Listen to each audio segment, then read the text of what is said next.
ओम शांति। 5 मार्च 2022। अभी सुनेंगे प्यारे प्यारे मीठे मीठे शिव बाबा की विस्तार से मुरली। मीठे बच्चे, बाप से तुम्हें सुमत मिली है। तुम्हारी बुद्धि का ताला खुला है, इसलिए तुम्हारा कर्तव्य है सबको अपनी बुद्धि का सहयोग देना। प्रश्न: संगम युग पर तुम बच्चों के अंदर कौन सी आश उत्पन्न होती है जो बाप ही पूरी करते हैं? उत्तर: संगम पर तुम बच्चों में स्वर्ग जाने की आश उत्पन्न होती है। पहले कभी सोचा भी नहीं था कि हम कोई स्वर्ग में जाएंगे। अभी यह नई आश उत्पन्न हुई है। यह आश एक बाप ही पूरी करता है। यह आश पूरी होने के बाद फिर कोई आश नहीं रहेगी। गायन भी है, अप्राप्त न ही कोई वस्तु देवताओं के खजाने में।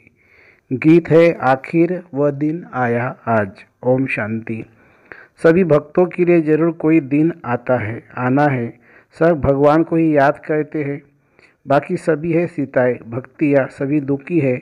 याद करते करते आखिर वह दिन आता है जबकि बाप आकर हाथ पकड़ते हैं। उनको खिवैया, बागवान, पतित पावन भी कहा जाता है। अब बच्चे जानते हैं हमने एक का हाथ पकड़ा है, नास्तिक से आस्तिक बने हैं। बाप ने बच्चों को अपना परिवार दे अपना बनाया है, वर्षा देने के लिए। बाप से ही वर्षा मिलता है ना। अब यह बेहद का बाप परम पिता, इसीलिए सब बच्चे जो भगत है वे सब उनको याद करते हैं। परंतु यह बात भक्त नहीं समझते हैं। कितना धूमधाम से बाजे गाजे बजाते तीर्थों पर जाते हैं, कुंभ के मेले लगते हैं, वेद शास्त्र आदि पढ़ते हैं। यह सब है भक्ति मार्ग की सामग्री। इसलिए भगवान को याद करते हैं कि वो आकर इस दुर्गति से छुड़ाए। पुकारते रहते हैं, परंतु बाप का किसी को पता नहीं है। जिसको बाप का पता न हो वह जैसे बच्चा ही नहीं। बाप को न जानने के कारण, नास्तिक बनने के कारण दुख ही दुख है। बाप का बच्चा बनने से सदा सुख ही सुख है। बाप है स्वर्ग का रचयिता। वहाँ सभी तो नहीं चलेंगे, लिमिटेड नंबर ही आएंगे बाप से वर्षा लेने। बाकी सब धर्म वाले मुक्ति का वर्षा लेने आते हैं। लेना सबको बाप से ही है। बाप कहते हैं, अभी मैं तुमको सहज ते सहज बात समझाता हूँ, बस मुझ अपने बाप को याद करो। और यह बाप भी समझाते हैं कि 5000 वर्ष पहले भी तुम मिले थे, हर 5000 वर्ष के बाद मिलते रहेंगे। अपने लिए तो जैसे पुरानी बात है, कलप कलप तुम राज्य गंवाते हो और फिर पाते हो। 84 जन्म तुम ही लेते हो। यह है बहुत जन्मों के अंत का जन्म। तुम समझते हो हम पहले क्षीरसागर में थे, फिर आकर विषय सागर में फंसे हैं। क्षीरसागर का विषय सागर कोई है नहीं। क्षीरसागर व विषय सागर कोई है नहीं, परंतु पावन थे, फिर माया रावण ने पतित बनाया है। अब फिर बाप आकर पावन बनाते हैं। तो गीत में भी कहते हैं, आखिर वह दिन आया आज। भक्ति मार्ग में तुमको कोई यह आश नहीं थी कि हम स्वर्ग के मालिक बनेंगे। यह बात तो बुद्धि में थी ही नहीं। यह बाबा ही बहुत गीता पढ़ते थे, सुनते थे, परंतु वह आश नहीं थी कि हम राजयोग सीख नर से नारायण बनेंगे। तो अनायास ही बाप ने आकर प्रवेश किया है। बाबा कहते हैं, मैं अब यह तुम्हारी स्वर्ग की आश पूर्ण करने आया हूँ। अब स्वर्ग में चलने की आश बुद्धि में धारण करो। स्वर्ग का रचयिता है बाप। वह बहुत सहज रीति बैठ समझाते हैं। हाँ, काम महाशत्रु है, यह तो सन्यासी भी कहते हैं, इसलिए घर बार छोड़ देते हैं। वह तो एक दो की बात उनका निवृत्ति मार्ग का पार्ट ड्रामा में है तो वह भी भगत गॉडफादर कहते हैं, लेकिन वह कौन है यह नहीं जानते हैं। फिर कहते हैं, भज राधे गोविंद। किसको भजे? कृष्ण का नाम फिर गोविंद रख दिया है।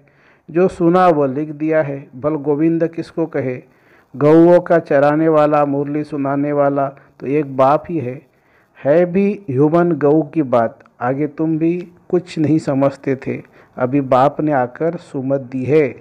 माया रावत कुमत देते हैं, बाप सुमत देते हैं। सुमत है शिव बाबा की, कुमत है रावण की। सुमत माना श्रीमत, कुमत माना झूठी मत। अभी तुम कॉन्ट्रास्ट को जानते हो। हम झूठी मत पर थे, स्वर्ग की आश तो थी नहीं। अभी बाप ने नई आश प्रकट की है। वह कोई अप्राप्त वस्तु होती नहीं है जिसके लिए माथा मारना पड़े।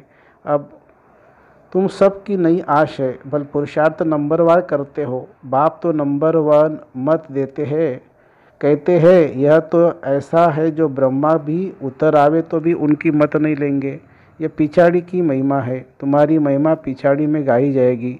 जब तुम संपूर्ण बन जाएंगे तब वाह निकलेगी। अभी तो चढ़ते गिरते रहते हैं, अभी अभी खुशी में नाचते, अभी अभी मुर्दा बन पड़ते हैं। माया भिन्न भिन्न प्रकार से ठोकर मार देती है, कहा न कहा सूत मुंझा देती है।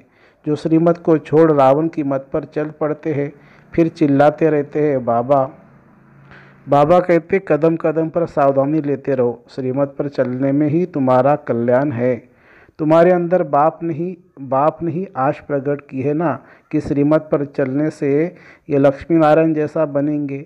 जैसा यह ब्रह्मा बनते हैं ऐसे तत्वम ये बातें भूलो मत। परंतु माया ऐसी है जो श्रीमत लेने का चांस ही नहीं देती है, कहा न कहा उल्टा काम करा देती है। करके पीछे पीछे आकर कहेंगे बाबा हम यह काम कर बैठे, टाइम नहीं मिला जो राय लेवे।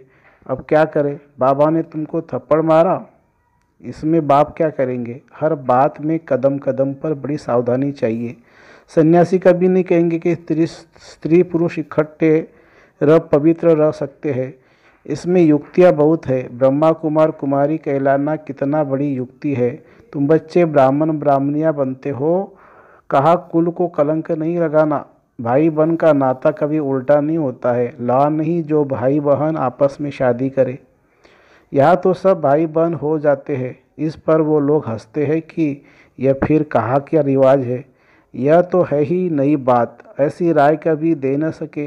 कोई पूछे तुम बीके हो तो भाई बहन हो गए, तो बुद्धि में बिचाना है, क्योंकि सबकी बुद्धि का ताला बंद है। पत्थर बुद्धि है ना, तुमको उनकी बुद्धि का ताला खोलना चाहिए। ढेर के ढेर सेंटर है, उनमें सभी अपने को ब्रह्मा कुमार कुमारी कहलाते हैं, तो भाई बहन ठहरे ना। वह क्रिमिनल एसार्ट कर न सके, इम्पॉसिबल है। यह तो नई रचना है ईश्वर की। वो कहते गीता में तो कभी सुना नहीं है। पाप कहते हैं यह तो मैं तुमको सिखलाता हूँ। फिर तो न शिव बाबा होगा न बीके होंगे, यह ज्ञान प्राय लोप हो जाएगा। फिर कहाँ सुन सकेंगे। अभी मैं तुमको राजयोग सिखला रहा हूँ। जब राजधानी की स्थापना पूरी हो जाएगी तो फिर यह सब खलास हो जाएंगे।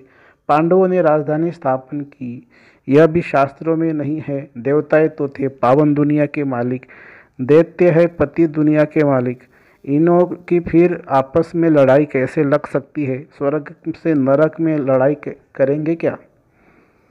अच्छा भला असुरों और देवताओं की लड़ाई कैसे लगी। जरूर संगम पर होनी चाहिए। वो अपना लश्कर ले आकर लड़ाई करे, हिसाब ही नहीं बैठता है।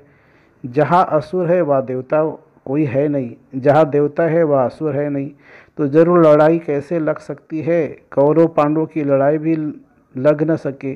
जो श्रीमत पर चलते हैं वह कभी किसी को लड़ाएंगे कैसे। लड़ाने वाले मनुष्य बाप लड़ने व जुआ खेलने की छुट्टी नहीं दे सकते। पांडव कोई मूर्ख थोड़ी थे जो जुआ खेलेंगे या आपस में लड़ेंगे। बाबा ने समझाया है कि यह बाबा का रुद्र ज्ञान यज्ञ है। अबलाओं पर अत्याचार बहुत होते हैं, विष के लिए कितना तंग करते हैं। बोलो भगवान कहते हैं काम महाशत्रु है, इस पर विजय पाने से तुम स्वर्ग में आ जाएंगे। ऐसे ऐसे समझाने से बहुत जीत भी पाते हैं। फिर उनको देवी कह पूछते हैं, मदद भी मिलती है। मनुष्य तो सुनकर डर जाते हैं कि स्त्री पुरुष इकट्ठे रहते पवित्र रहे। यह तो हो नहीं सकता। कहते हैं जरूर कुछ जादू है। ऐसे सत्संग में कभी नहीं जाना। शुरू में बच्चियां भागी तो यह वह नाम हो गया है। भट्टी जो बनी तो जरूर भागे होंगे ना। बांधी लिया भी बहुत राय मिलती है। इसमें बहादुरी भी चाहिए। गरीब तो समझेंगे कोई हर्जा नहीं है, इसके कारण हम स्वर्ग की राजाई क्यों गवाए। यह घर से निकाल देंगे। अच्छा हम जाकर बर्तन मांजूंगी, झाड़ू लगाएंगी। बड़े घर वाले तो ऐसे छोड़ न सके। शुरू में तो बच्चिया का पाठ था, गरीबों के लिए बहुत सहज है। बाबा कहते हैं बाबा के पास आएंगे तो पहले झाड़ू आदि लगाना सब करना पड़ेगा। माया के तूफान भी जोर से आएंगे, बच्चे याद पड़ेंगे, इसलिए खबरदारी चाहिए। पहले नष्ट मोहा बनो, तब है बात। शिव बाबा को मत देनी पड़ती है, ज्ञान मिला है, कपड़ा कैसा भी पहनो, हर्जा नहीं है। बाप तुम्हें नैनों पर बिठाकर स्वर्ग में ले चलते हैं। साजन पिछाड़ी सजनी जाती है तो मटकी में जोत जगाते हैं। बाप आती है सबको गुल गुल बनाकर ले जाने के लिए। बाबा आती है सबको गुल गुल बनाकर ले जाने के लिए। तो प्योर तो सभी बनेंगे, पापों का बोझा सिर पर है तो हिसाब किताब अंत में चुकता कर जाना है। इसके लिए तुम याद में रहने की इतनी मेहनत करते हो। जो नहीं करते वो ऐसे ही थोड़ी मुक्ति में जाएंगे। कयामत के समय खूब सजा खाकर फिर मुक्ति धाम में चले जाएंगे। आत्मा का तो स्वधर्म है साइलेंस। हम अशरीरी हो बैठते हैं, इन कर्मेंद्रियों से काम नहीं लेते, चुप हो बैठ जाते हैं। परंतु कब तक? आखिर कर्म तो करना है ना। साधु संत आदि कोई को भी यह पता नहीं है कि आत्मा का स्वधर्म ही साइलेंस है। सन्यासी लोग शांति को ढूंढने जाते हैं। बाबा कहते हैं शांति तो तुम्हारे गले का हार है, फिर हम जंगल में क्यों जाए, हम कर्मयोगी है। बाबा कहते मुझे याद करो तो विकर्म विनाश होंगे, फिर स्वर्ग को याद करो तो 63 जन्म भक्ति की घमसान ने हैरान कर दिया है। अभी तुमको सब हंगामों से छुड़ा दिया है। बाबा की डायरेक्शन मिलते हैं कि अब अशरीरी बनो, क्योंकि तुमको मेरे पास आना है, फिर तुमको स्वर्ग में भेज दूंगा। इसमें हंगामे की कोई बात ही नहीं है। भक्ति मार्ग में तुमने धक्के खाए, सो तो फिर भी खाने पड़ेंगे। सबको पुनर्जन्म लेते लेते तम प्रधान बनना ही है। अच्छा, मीठे मीठे सिकिलदे बच्चों प्रति माता पिता बाप दादा का याद प्यार और गुड मॉर्निंग। रूहानी बाप की रूहानी बच्चों को नमस्ते। हम रूहानी बच्चों की रूहानी माता पिता बाप दादा को याद प्यार, गुड मॉर्निंग और नमस्ते बाबा नमस्ते। धारणा के लिए मुख्य सार, कदम कदम पर बड़ी सावधानी से चलना है, श्रीमत पर मूंझना नहीं है, कभी कुल को कलंक नहीं लगाना है।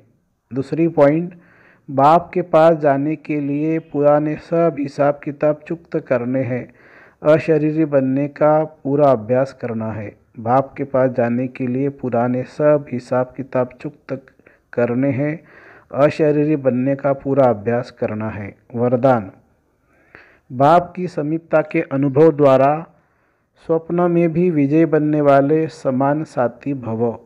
भक्ति मार्ग में समीप रहने के लिए सत्संग का महत्व बताते हैं। संग अर्थात समीप वही रह सकता है जो समान है।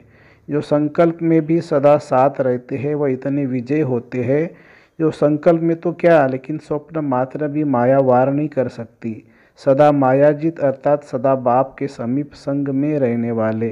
कोई की ताकत नहीं जो बाप के संग से अलग करके जा सके। स्लोगन है, सदा निर्विघ्न रहना और सर्व को निर्विघ्न बनाना, यही यथार्थ सेवा है। सदा निर्विघ्न रहना और सर्वों को निर्विघ्न बनाना, यही यथार्थ सेवा है। अनमोल ज्ञान रतन दादियों की पुरानी डायरी से। अपने नीचे में स्थित हो अपना कलप पहले वाली नूंद को बनाना है। अपने नीचे में स्थित हो अपनी कलप पहले वाली नूंद को बनाना है। ऐसे नहीं कि नूंद अनुसार नीचे करना है। कई समझते हैं कि यह ज्ञान तो मेरे भाग्य में ही नहीं है, ऐसा नूंदा हुआ है, लेकिन नहीं, ये नीचे अवश्य रखना है कि मेरे भाग्य में नूंद है। पुरुषार्थ करके अपनी प्रारब्ध बननी है, क्योंकि विराट फिल्म अनुसार बनी हुई तो है, लेकिन पुरुषार्थ से इस बनी को बनाना है। बनी सिद्ध ही तब होंगी जब बनी को मालिक बनावे। बनी हुई को आगे से ही समझ खड़ा नहीं हो जाना चाहिए, लेकिन पुरुषार्थ से जो प्रारब्ध सिद्ध होती है उनको प्रारब्ध समझना चाहिए, यही ज्ञान है। बाकी नूंद समझ पुरुषार्थहीन हो जाना यह अज्ञान है। अच्छा, ओम शांति। थैंक यू बाबा, थैंक यू, शुक्रिया बाबा, शुक्रिया।